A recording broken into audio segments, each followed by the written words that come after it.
Po hym për shembull natyrën që Zoti neve na ka krijuar, në kjo është rregulli që Zoti e ka para pa për qenien njerëzore. Por me vazhdim njerëzimi.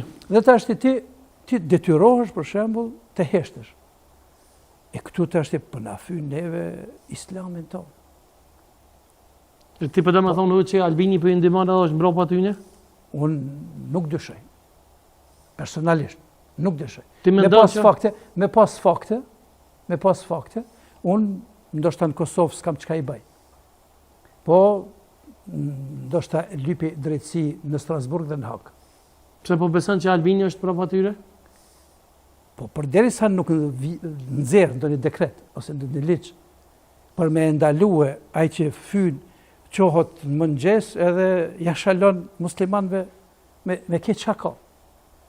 Në rrjetet sociale, për shembull, unë kur shkruaj, çfarë do që të shkruaj, mbrapa i kam ata që më fynë, më shajnë në mënyrë ma bizare. O Zot. Tash ata çka dojnë? Dojnë që unë mos shkruaj.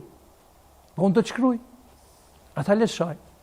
Por derisa s'kam qeveri që mbron mu, nuk kam ministri të drejtësisë, që ministri i drejtësisë me ligj nxjerr ligje apo dekrete apo çka janë ato ku e diunë për shembull që me apo udhëzime administrative apo çfarë do të thotë. Për shembull, atëherë tha që e sollin një udhëzim administrativ që femnat me shamiz guxojnë me shkuë në shkolla apo çka ishte ajo.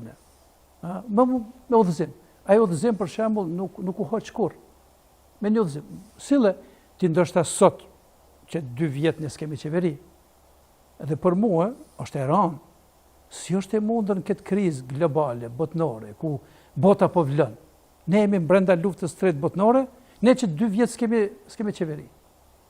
Një paradoks i jashtëzakonshëm. Çka është kjo?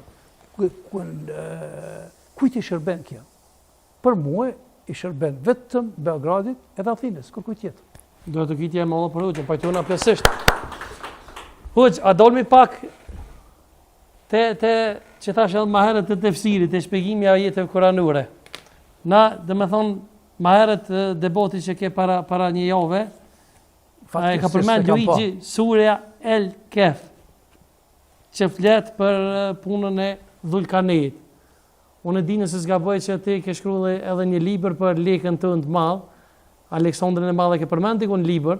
Po. Edhe unë po besoj që edhe Korani e ka, domethënë nuk e di unë, po më merr mendja që e ka, domethënë kur flet për Dhulkarnein e ka fjalën për Dybrishin, edhe a mund ta ketë fjalën për lekën tënd të madh, Aleksandrin e Madh? Çka ka këtu, çka ka thonë ai kundër? Para se me kalu aty ta shpjegojmë çfarë spori. Jo, po a ka dalë kundër diçka? Ja, i ka thonë domethënë që Surja El Kehf, ajeti 89 thotë më pas ajo nis sërish për udhë dhe vazhdoi tek një vend ku lind ke dielli. Po. Ai ka dashur me thonë që dielli nuk lind pi tokës. Dielli nuk lind pi tokës? Po. Shive, interpretimet janë shumë interesante, njerëzit që mundon me interpretu. Fjala është shumë e qartë e Zotit. Zoti tregon për shembull që ai Dhulkarnein këtë rast. Dhulkarneini për shembull është aty ku perëndon dielli. Ku perëndon duhet jetë, jo lind. Dhe shkoi në vend aty ku lind ke dielli. Ç'do thot? Ajo është më vonë pastaj. Po. Se ajeti 89 surja El Kehf, po. Në fillim thot për perëndim aty ku është një tokë, knet ose lagun. Bravo. Është fillimi. Gallumi zi që të gjë. E tashti, ka shumë studiues që kanë studiuar ku është ky vend, bëhet fjalë për perëndimin e diellit, edhe janë studiuar shumë dhe unë jam marrë shumë me Dhulkarneinin. E kam studiuar shumë Dhulkarneinin dhe kam një libër të pabotu. Po. Arsyeja është që ka mbi 25 vjet që jam duke hulumtuar vetëm edhe një gjë që të cilën du ta vërtetoj. A ka qenë leka i madh Dhulkarnei? Për mua 98% leka i madh është Dhulkarneini. Aleksandri Madh, do të gjigje për Hoxhën. Nëse është ashtu, domethënë pas me pejgamber dhe unë ai ka qenë normalisht me Nuk ka popull që nuk ka pas të dërgumë Zotit. Nuk ka popull. Pajtona plotësisht. Edhe shqiptarët e kanë pas të vetin. Dhe fatmirësisht një prej atyre është Aleksandri i Madh, Dhulkarneini. Dy brishi. I përmendën në Kur'an.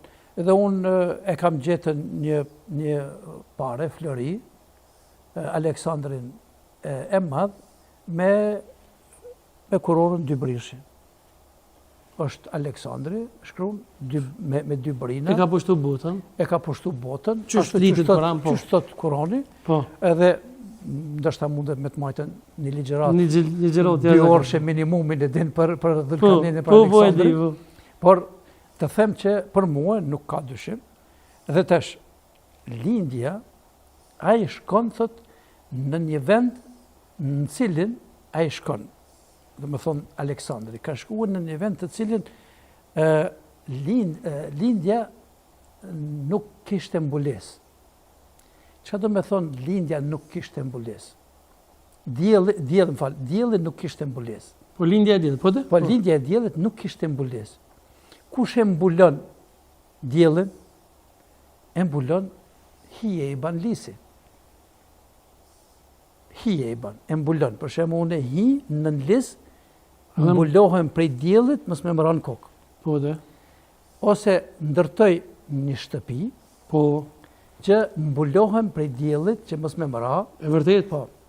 Por këtu thot priste se Aleksandri i Madh, kur nuk ka sulmue asnjë popull, pa bon një plan.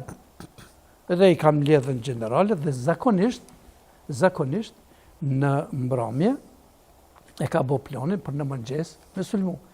Për hitë se dielli po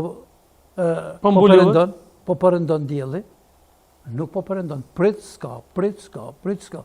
E prandaj Zotin në mënyrë, në këtë formë në të regon se ai priste muzgun, në mbrëmjen, dhe mbrëmja s'po vinte, u habit, më ka qenë në polin e veriut, ku dita është 6 muaj, nata është 6 muaj. Edhe ai ka qëlluar në një vend ku ka qenë ditë, edhe s'ka ditë se kohën, e ka humbë kohën, nuk ka ditë se çka me bo me kohën, dhe neve Zoti para tregon që jo që lind diellin nga toka, po tregon që nuk ka një vend në tokë që nuk përëndon dielli për një kohë gjatë. E kjo është një prej mrekullive të Zotit në Kur'an. Ajo është shumë më prandaj ai që ka kundërshtu këtë, vetëm nderëm ka bo për me spjegue mrekullive të Zotit. Dërtëkitje për Huxhin. Hadi që ina me rënd kundërshtimit. Tek surja Sejdë, ajeti 7.